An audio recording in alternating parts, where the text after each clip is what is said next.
সালামু আলাইকুম, কেমন আছেন সবাই? আশা করি ভালো আছেন। আজকে আমি খুবই মজার একটা খাবার রান্না করব। পুঁই শাক দিয়ে মাছের ঝোল বানাবো, পুঁই শাকের ডাঁটা দিয়ে আর কি। তো আমার ফ্রেশ তরকারি কাটার জন্য আমি চলে আসছি গাছে। পুঁই শাকের ডাঁটাগুলো আমি এখন নিয়ে নিচ্ছি। আসলে গ্রামে কিন্তু অনেক তরতাজা শাকসবজি পাওয়া যায়, শহরে মানুষ চাইলেও এভাবে খেতে পারে না।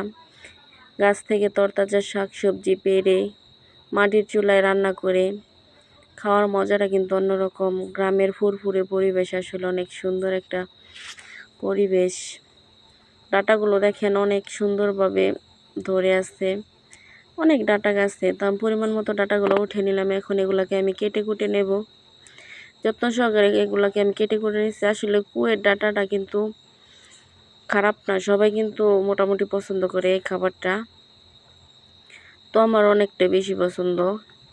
ডাঁটাগুলাকে আমি এখন সুন্দরভাবে কেটে নিচ্ছি। কাটার পর পাটায় আমি মেটে রাখছিলাম মশলাগুলো আমি এখন দিয়ে দিলাম কড়াইয়ে।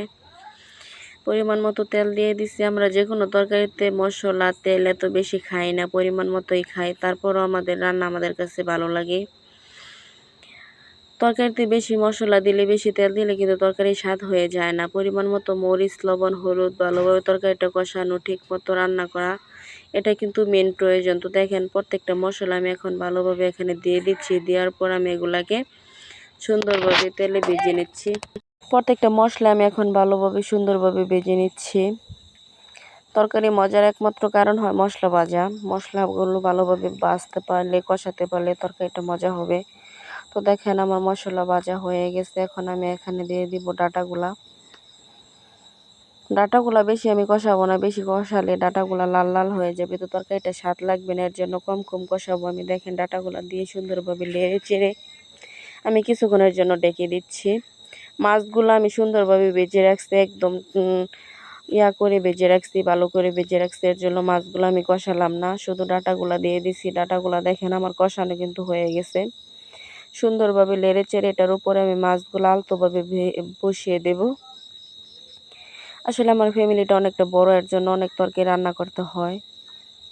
আর আমি আসলে গুছিয়ে কথাও বলতে পারি না, গুছিয়ে একটা কাজও করতে পারি না। তো দেখেন মাছগুলাকে আমি এখন সুন্দরভাবে যত্নের সাহায্যে এগুলোকে দিয়ে দিচ্ছি যেন ভেঙে না যায়। তো দেওয়ার পর আমি এখানে দিয়ে দিব ঝোল। আসলে রান্নার কোনো শেখানো নাই, এক একজন মানুষ এক এক রকম করে রান্না করে। আমি অবশ্য আমার মায়ের কাছ থেকে ছোটোবেলা থেকে যেভাবে রান্না দেখে আসছি ওইভাবেই রান্না করি।